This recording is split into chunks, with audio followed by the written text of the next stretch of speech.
핵심은 그거예요. 오늘 같이 볼 부분은 이해가 돼야 돼요. 그러니까 어차피 나중에 그 용어라든지 그런 건 되게 적으면서 설명을 드릴 건데 이해가 돼야지 암기를 하더라도 나중에 영상 보면서 암기를 할 수 있고 하니까 제가 다 적어 드릴 거라서 적으실 필요 없어요. 영상도 보시고 나중에 사진을 찍으세요, 차라리. 네, 그렇게 해서 이제 할 거고.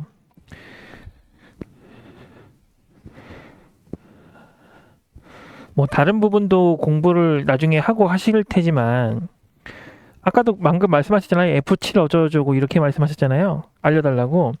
그것도 원래는 용지 설정하는 법을 알려주세요. 이렇게 말씀을 하셨어야 되는 건데 그렇죠. F7만 기억을 하고 계시잖아요. 기초 공부를 할 때 가장 중요한 게 용어예요. 그래서 용어를 정확하게 서로 예를 들어서 책이 설명하는 용어랑 내가 이해하고 있는 용어가 일치를 해야 책에 있는 설명이 이해가 되겠죠. 네, 그런 개념이라고 보면 됩니다. 자, 그래서 오늘 용어 설명을 조금 할 텐데 자, 천천히 한번 보도록 할게요. 자, 일단 연산자에 대해서 이야기를 좀 할 거예요. 왜냐면 우리가 함수를 배우려면은 이것도 좀 적어 볼게요. 함수라는 걸 배울 거예요. 함수라는 거는 정확하게는 함수식이라는 게 정확한 표현이에요. 함수를 이용한 식이란 뜻이에요. 그렇죠? 그러면 이제 함수를 배우려면 이전에 뭘 배워야 되냐면 참조라는 개념을 일단은 배워야 하고요.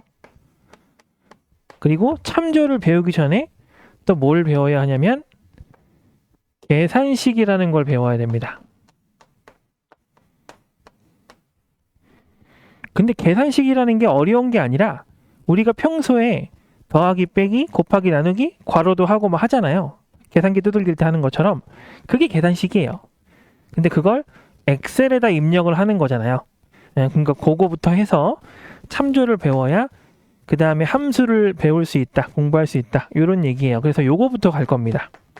자, 그럼 당연히 우리가 계산은 어떻게 하는지 알잖아요. 2 더하기 3 뭐 할 줄 알잖아요. 그게 중요한 게 아니고 연산자가 약간 달라요. 그래서 물론 똑같은 것도 있지만 그래서 약간 다른 연산자들 그런 것들을 좀 정리를 먼저 해보려고 해요. 자, 그래서 연산자를 먼저 하나씩 보겠습니다. 기본적으로 가감승제, 기본적으로 산술 연산이라고 하는 걸 먼저 볼게요. 자, 일단 이게 더하기예요. 뭐 이건 당연히 아시죠? 이건 빼기고. 그래도 적어볼게요. 이건 빼기죠. 이제 키보드 오른쪽 끝에 달려있는 것들이잖아요. 그래서 이거 더하기 빼기고. 자, 그리고 이제 가감승제 사칙연산 중에서 두 개가 곱하기랑 나누기잖아요. 근데 요게 우리가 알고 있는 기호랑 약간 달라요. 그래서 곱하기가 이렇게 생겼습니다. 여기 곱하기예요. 이거 어떤 기호인지 아시겠어요? 키보드에서 7인가 6인가 위에 있는 거 있어요. Shift 7 누르는 거. 아니면은 키보드 오른쪽 위에 작게 곱하기 표시 있고요. 예. 요거를 정확한 표현은 에스터리스크라는 요 이제 표현이 있는데 근데 그것까지는 모르셔도 되고 보통은 별표라고 이야기하는 그겁니다. 자, 그리고 빼기. 빼기가 아니라 죄송해요. 나누기. 요건 나누기예요. 자, 요 기호가 살짝 헷갈리는 게 뭐가 있냐면은 요게 하나 있잖아요. 요거랑 두 가지. 요건 역슬래시예요. 나누기가 아니에요. 예. 이거는 이제 나누기가 보통 예를 들어서 2 나누기 3 하면 3분의 2라고도 표현하잖아요. 이렇게. 요게 살짝 이렇게 기울어진 겁니다. 이렇게 쓴 거랑 똑같은 거예요. 이것도 보신 표현이죠? 그래서 요게 나누기입니다. 얘는 역슬래시예요. 그래서 그렇게 해서 이런 것들이 있다. 그래서 뭐 더하기 빼기는 당연히 알고 계시는 거고 곱하기 나누기가 약간은 다른 형태로 되어 있기 때문에 한번 짚고 넘어가 보자 라는 거예요. 천천히. 지금 속도 괜찮죠? 네. 그렇게 이제 보는 거고 그리고 여기에서 조금 특별하게 봐줘야 되는 그 연산자가 하나 있는데 요게 있고 요게 있어요. 자, 얘는 거듭 제곱을 이야기하는 건데 안 쓰입니다. 안 쓰니까 그냥 그런가 보다 하고 넘어갈게요. 얘는 얘는 좀 쓰이는 편이에요. 얘는 뭐냐면 나머지를 구하는 함수예요. 예를 들면 7 나누기 2를 하게 되면 얘는 몫을 구하는 거예요. 얘가 실제로 계산이 되면 어떻게 되겠어요? 3. 얼마가 나오겠죠. 네. 자, 얘를 7 나머지 연산 2 이렇게 하게 되면 7을 2로 나눴을 때 나머지를 구합니다. 나머지 혹시 몇인지 아세요? 그게 요건 1이에요. 자, 나머지도 다시 한번 정리를 할게요. 왜냐면은 나머지가 좀 시간이 되셨으면 배운 지 헷갈릴 수도 있어요. 정리를 하고 가는 게 좋겠죠. 나머지는 더 이상 나눌 수 없는 수인데요. 나눌 수라는 게 조금 어려우면 그냥 빼는 거예요. 더 이상 빼기가 안 된다 이렇게 생각하시면 돼요. 그럼 여기서 요걸로 구분을 해볼게요. 자, 7 나누기 2라는 건 7을 2로 계속 빼보란 얘기예요. 그래서 7 빼기 2 이렇게 해요. 그 5가 남죠. 근데 또 뺄 수 있잖아요. 그러니까 또 빼기 2를 해요. 여기 5가 됐죠? 또 2 빼면은 3이 되잖아요. 그럼 또 뺄 수 있죠. 3에서 2를 뺄 수 있잖아요. 0이 안 됐으니까. 그럼 얘가 1이 돼요. 그렇죠. 근데 1은 2를 빼버리면 음수가 되잖아요. 마이너스가. 그러니까 얘는 못 빼는 거예요. 얘가 나머지. 그리고 지금 2로 몇 번 뺐어요? 3번 뺐죠. 얘가 몫이에요. 그 몫은 몇 번 뺐냐 이거고요. 나머지는 이제 다 빼고 나서 남은 수가 얼마냐 그걸 물어보고 있는 겁니다. 자, 물론 이 결과를 물어보거나 뭐 그러진 않을 테니까 이 개념만 알고 계시면 된다 그런 얘기예요. 그래서 한 번씩 이렇게 짚고 가는 게 좋습니다.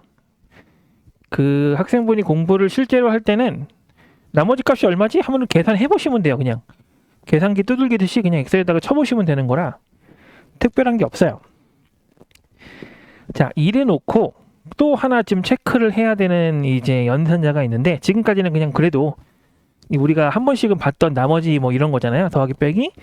그 다음이 비교 연산자라는 개념이 있어요. 여기서부터 좀 어려워지는데 자, 그걸 한번 볼게요. 자, 비교 연산자는 뭐냐면 둘을 비교하는 거예요. 말 그대로. 그래서 얘랑 얘를 더해 이게 아니라 얘가 얘보다 크니? 얘가 얘랑 같니? 다르니? 이런 걸 비교하는 겁니다. 그래서 비교 연산자라고 해요. 자, 비교하는 걸 하나씩 볼게요. 자, 얘는 당연히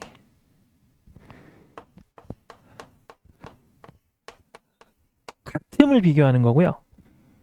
자, 그 다음에 이렇게 되어 있는 게 있어요. 자, 요건 다름을 비교하는 겁니다. 자, 그리고 또 뭐가 있어요? 큼, 작음,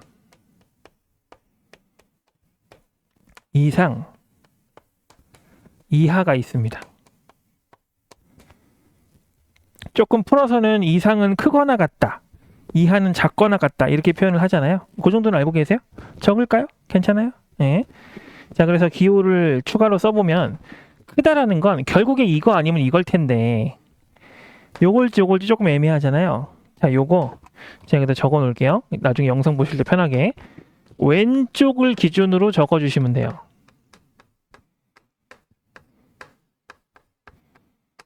크다 그러면 숫자가 2개가 있을 거 아니에요. 그 중에 뭐가 크다? 왼쪽이 큰 거예요. 그러면 기호가 이렇게 가야 돼요? 이렇게 가야 돼요? 그렇죠. 요거죠. 네. 그러니까 얘가 큰 거예요. 이 기호가. 그리고 얘가 작은 겁니다. 이렇게. 이것도 마찬가지죠. 그래서 이제 크거나 같다, 작거나 같다 이렇게 써주시면 돼요. 이런 식으로 이제 비교 기호도 적을 수가 있다라는 거죠. 처음에 하실 때는 좀 헷갈리실 거예요. 왼쪽인지 오른쪽인지. 그럼 그러실 때 헷갈리시는 건 괜찮아요. 그러면 이거 이렇게 배웠었던 것 같은데 라는 생각을 한 번만이라도 하시면 돼요. 그리고 틀려도 괜찮습니다. 다시 답을 보면 돼요. 근데 이걸 지금 내가 헷갈렸다. 이걸 배운 적이 있다. 요거를 이제 머릿속에 떠올리시기만 하면 됩니다. 그것도 공부가 돼요. 자, 그래서 이제 이런 비교 기호들이 있다라는 것까지 좀 기억을 하시면 돼요. 자, 그러면은 그것도 한번 생각을 해볼 필요가 있죠. 예를 들어서 2 더하기 3 하면은 결과가 5 이렇게 나오잖아요. 얘는 비교를 해요. 누가 크다 작다. 그럼 결과가 5, 6 이렇게 안 나올 거 아니에요. 그럼 뭐가 나올까요? 그거 생각해 보자는 거죠. 예를 한번 들어볼게요. 10이 5보다 크다. 이렇게 쓰는 거예요. 10이 5보다 크다라고 되어 있어요. 요거 맞는 소리잖아요. 그러면 얘는 결과가 뭐가 나오냐면 숫자가 아니라 true라는 말이 나와요. 들어봤죠? true. 이게 답으로 나와요. 그 다음에 반대로 해볼게요. 그러면 10이 5보다 작다. 얘는 거짓이죠? 이럴 때는 true가 아니라 false라고 나와요. 이렇게. 그래서 이제 요런 걸 이제 비교 연산자라고 하는데, 이런 비교 연산자를 통해서 세운 요런 식이 true, false 이렇게 나온단 말이죠. 이 true, false를 그 조금 어려운 말로 뭐라고 하냐면 논리 값이라고 이야기를 해요. true, false, 참 거짓. 여기 논리 값이에요. 그래서 이 논리 값을 결과로 내는 식이라고 해서 얘를 논리식이라고 표현합니다. 아까는 계산식이었잖아요. 뭔가를 계산하니까 더하기 빼기. 근데 얘는 계산은 아니잖아요. 얘는 논리값을 나타낼 수 있는 식이다. 그래서 논리식 이렇게 이야기하는데, 근데 실제로 논리식이라고 표현 안 하고 보통 우리가 조건식이라고 표현해요. 예, 조건. 뭐 예를 들어서 뭐 출석을 며칠 이상 했니? 아니면 점수가 80 이상이네? 뭐 이렇게 체크하는 것들 있잖아요. 그건 계산하는 게 아니니까 그런 것들은 다 논리식, 조건식 이렇게 표현을 하는 거예요. 당장 이걸 쓸 건 아닌데 이런 연산자들이 있다 정도로 생각을 하시면 됩니다. 그래서 이제 이런 것들이 나중에 사용이 될 거예요. 그러니까 이런 거 사용할 때 한 번 더 알려드릴 겁니다. 그래서 지금 두 가지를 공부한 거예요. 계산식에서 어떤 산술 연산자가 쓰인다 라는 거랑 논리식에서는 이제 요 논리, 비교 연산자가 쓰인다. 결과로 이게 논리값이 나온다. 논리값은 참, 거짓, true, false 이렇게 결과가 나온다. 뭐 이런 것까지 말씀을 드린 거예요. 자, 요건 그냥 자기소개 같은 겁니다. 나중에 배울 애들이에요 이렇게 하는 거고, 이제 본격적으로 이야기를 해볼 겁니다. 자, 함수를 공부한다 아니면 계산식을 이렇게 세워본다. 참조, 이번에 참조 공부할 건데, 공부한다라는 거는 일단은 영역을 구분할 수 있어야 돼요. 딱 시트를 딱 봤을 때, 엑셀 시트를 봤을 때 여기가 행이고 여기가 열이고 여기가 뭐 필드고 요거 구분하는 거 있죠. 요게 구분이 되셔야 돼요. 자, 이거 구분이 되시려면 당연히 제가 좀 그려놓고 작업을 해야겠죠. 자, 뭐 이런 식으로 적혀 있어요. 첫 번째, 요거 구분 되세요? A, B, C, D 다 보이세요? 글씨? 네, 잠깐만. 네, 혹시 작게 안 보이면 이거 플러스 눌러서, 어디 갔어요? 요거 밑에 요거 눌러서 확대하실 수 있어요. 하실 거면 하셔도 된다는 거고. 자, 그래서 요거에 대해서 우리가 문제를 풀 건데, 일단은 당연히 표가 이제 비어 있는 부분이 있고 차 있는 부분이 있는데, 당연히 비어 있는 부분에 우리가 수식을 쓰겠죠. 그렇죠? 여기에다 수식을 쓰게 될 텐데, 여기서 지금 원하는 게 뭐냐면 이익 금액을 구하라는 거예요. 그렇죠? 자, 이익 금액을 구해야 되는데 이익 금액을 어떻게 구해야 되냐? 라고 거기 보면은 뭐라고 되어 있냐면은, 이익 금액은 판매 금액 곱하기 마진율이라고 되어 있습니다. 이렇게. 그래서 판매 금액하고 마진율 값을 이용해서 곱해가지고 이익 금액을 구하세요. 이렇게 되어 있단 말이죠. 자, 그러면 지금 계산을 어떻게 해야 되는지는 알겠죠? 그러니까 우리가 계산기를 만약에 두들겨서 그냥 내가 직접 구한다라고 하면 그냥 내가 뭐뭐뭐뭐 곱하기 예를 들어 981000 곱하기 25%만 해가지고 계산을 하면 되잖아요. 그러니까 계산을 어떻게 하는지는 알겠어요. 그렇죠? 엑셀에다가 어떻게 작성을 해야 되는지만 조심하면 되는 거거든요. 자, 하나씩 볼게요. 일단 첫 번째. 자, 여기다 수식 작성하는 건데요. 여기다 수식을 작성하는 건데 바깥쪽에다 쓸게요. 여기다 쓰는 거예요, 원래는. 자, 가장 먼저 첫 번째 수식을 작성하기 위해서는 맨 처음에 등호를 하셔야 돼요. 이게 신호예요. 등호. 해보세요. 요 빈칸에 이익 금액 바로 첫 번째 빈칸에 등호를 하시면 됩니다. 네, 그러면 이제 수식이 작성 시작되는 거예요. 이 등호가 없으면 그냥 문자열이에요. 문장 적는 거고 등호가 있어야 시작이 되는 거예요. 자, 이 상태에서 이제 뭘 하냐면 여기 써 있는 걸 그대로 선택해 주면 되는데 자, 요게 이제 중요한 포인트. 여기서 자, 여기 판매 금액이라고 돼 있잖아요. 그러면 이 판매 금액이라는 게 실제로 이 판매 금액이라는 글자를 곱하라는 게 아니잖아요. 그렇죠? 뭐예요? 여기 아래쪽에 있는 얘네들 중에 데이터를 가지고 계산을 하라는 얘기잖아요. 그렇죠? 자, 그러면 판매 금액 마진율 이렇게 써 있을 때 무조건 기본값이 어떻게 되냐면 첫 번째 계산 데이터를 잡아주시면 돼요. 판매 금액이면 첫 번째 판매 금액이 어디 있는지 보시면 돼요. 자, 첫 번째 판매 금액 데이터가 여기 보세요. 그 셀 주소가 어떻게 되죠? 무슨 열에 무슨 행. C열의 3행이죠. 이거 그냥 열행 빼고요. C3셀 이렇게 하시면 돼요. 네, 좌표 부르듯이. 네, 그래서 C3 이렇게 보시면 돼요. 요 첫 번째 데이터만 사용하는 거예요. 이렇게. 여기 기본이에요. 첫 번째 데이터만. 자, 그럼 마진율의 첫 번째 데이터는 어디 있어요? 그쵸? 그냥 바로 옆에 있잖아요. 이렇게 판매 금액하고 마진율을 곱하는 얘기는 판매 금액의 첫 번째 데이터와 마진율의 첫 번째 데이터를 곱하세요라는 뜻이에요. 그렇게 하실 거예요. 자, 근데 이 곱하는 것 자체가 어렵진 않거든요. 한번 해볼게요. 지금 등호가 입력되어 있죠. 이 상태에서 C3셀을 그냥 클릭해 주세요. 하셨어요? 그 다음에 곱하기 하고 마진율의 첫 번째 데이터도 클릭해 주세요. 자, 그러면 여기에 뭐라고 적히냐면 C3 하고 곱하기는 직접 하셨고요. 그 다음에 C9 이렇게 적혔을 거예요. 맞죠? 자, 이렇게 하는 게 참조라는 개념이에요. 네, 계산기를 쓸 땐 어떻게 해요? 여기에 있는 값을 보고 내가 직접 981000 이렇게 쓰잖아요. 내가 직접 25를 썼겠죠? 그게 아니라 얘한테 X한테 시키는 거예요. 야, 얘랑 얘를 좀 곱해. 이렇게. 그래서 얘 이렇게 곱하는 게 지금 여기 클릭하신 거예요.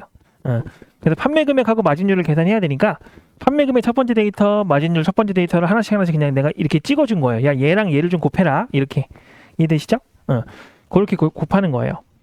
자, 근데 계산은 어렵지 않아요. 이렇게 그냥 하라는 대로 하면 되는데, 그러니까 마진율이 뭐 하나 더 있으면 한 번 더 찍으시면 되고, 여기 식에 괄호가 돼 있으면 괄호를 한 번 더 하시면 돼요. 그거 어려운 게 아닌데, 중요한 건 이제 수식을 여기다만 쓰는 게 아니라는 게 핵심이에요. 수식을 작성을 했잖아요. 그러면 이제 여기 나머지들 빈칸이 있죠. 이 빈칸도 수식으로 채워야 돼요. 근데 그걸 일일이 쓰실 게 아니라 자동 채우기라는 걸 이용하실 겁니다. 자, 그래서 자동 채우기를 할 때 조심하셔야 되는 부분이 뭐냐면 얘네들 중에 고정이라는 걸 해줘야 될 때가 옵니다. 절대 참조라고 하는데 고정이라는 걸 해야 될 때가 와요. 근데 얘를 고정해야 될지 얘를 고정해야 될지 모르겠단 말이에요. 자, 그거 제가 간단하게 설명을 드릴 거예요. 자, 수식이 있는데 이 수식을 이제 나중에 입력 놓고 나서 셀 포인트에 살짝 튀어나온 거 이거 아시죠? 요거를 이렇게 채우기 핸들을 채워야 되는 경우예요. 자, 이럴 때는 이게 오늘에서 제일 중요한 내용이에요. 수식과 같은 행위 아니면 고정을 해줘야 돼요. 고정을 하는 방법은 F4키를 누르는 건데요. 자, 한번 볼게요. 이 수식 여기 있잖아요. 그쵸? 행이 뭐예요? 여기 행이에요. 가로가 행이에요. 이것도 적어 놓을까요? 혹시 모르니까. 같은 행이라는 거는 가로를 얘기하는 겁니다. 가로는 아시죠? 가로 세로? 네. 가로를 말하는 거예요. 가로. 수식이 여기 적혀 있어요. 얘는 지금 같은 가로 안에 있잖아요. 그러니까 얘는 괜찮아요. 자, 근데 얘는 같은 행이 없죠? 그러니까 얘를 고정해 줘야 되는 거예요. 얘가 지금 C9잖아요. 이거 아직 엔터 안 치셨죠? 네. 요 부분. 그래서 이 지금 C9 있는 상태에서 깜빡깜빡 거리고 있잖아요. 커서가. 그쵸? 그 상태에서 F9를 한번 눌러보세요. 죄송해요. F4. 누르면 요 기호 셀 주소죠. 요 셀 주소 이쪽에 이렇게 붙을 거예요. 붙었나요? 이게 고정을 하겠다는 뜻이에요. 요거를 해주는 게 핵심이에요. 이거를 안 하시면은 계산할 때 이거 하나하나 일일이 다 해주셔야 돼. 힘들다고요. 자, 이 상태에서 엔터를 한번 쳐주시고요. 자, 엔터 치면 이렇게 한 칸 내려왔죠? 다시 올라가서 한 칸 올라가셔서 자, 채우기 핸들로 이렇게 끝까지 채워보세요. 여기까지. 결과가 나왔나요? 네, 요거예요. 오늘 공부하시면서 그 배우시는 부분이 딱 요겁니다. 앞에 부분은 그냥 제가 연산자 설명드린 거고, 자, 정리를 다시 한번 하고 2번도 같이 한번 해볼 거예요. 다시 한번 볼 거예요. 자, 지금 수식을 작성할 거예요. 여기다가 수식을 이런 식으로 작성을 할 거예요. 이런 식으로 작성을 할 건데, 일단 첫 번째 수식을 작성할 때는 등호를 먼저 해야 돼요. 자, 그리고 나서 판매 금액과 마진율을 곱해줄 건데, 판매 금액의 첫 번째 데이터, 마진율의 첫 번째 데이터를 계산을 하는 거예요. 그래서 이 첫 번째 데이터를 각각 클릭만 해주면 된다. 내가 직접 쓰는 게 아니라 그걸 참조라고 하는 건데, 자, 그렇게 해서 계산을 하는 건데, 물론 곱하기는 직접 쓰셔야 돼요. 괄호 곱하기 같은 거 빼기 더하기. 자, 이렇게 하시는 건데, 이 수식을 한 번만 하고 끝날 게 아니라 여러 개 채워야 되잖아요. 자, 그럴 때는 이렇게 따로 떨어져 있는, 얘같이 수식하고 따로 떨어져 있는 애, 조금 어려운 말로 수식과 같은 행이 아닌 애, 이렇게 같은 행이 아닌 애, 가로 같은 행이 아닌 애를 고정해 줘야 채우기 핸들을 했을 때 문제가 안 생깁니다 라고 하는 겁니다. 그래서 요거까지가 오늘 배우실 내용이에요. 자, 그래서 그거를 지금 정리를 한 거고요.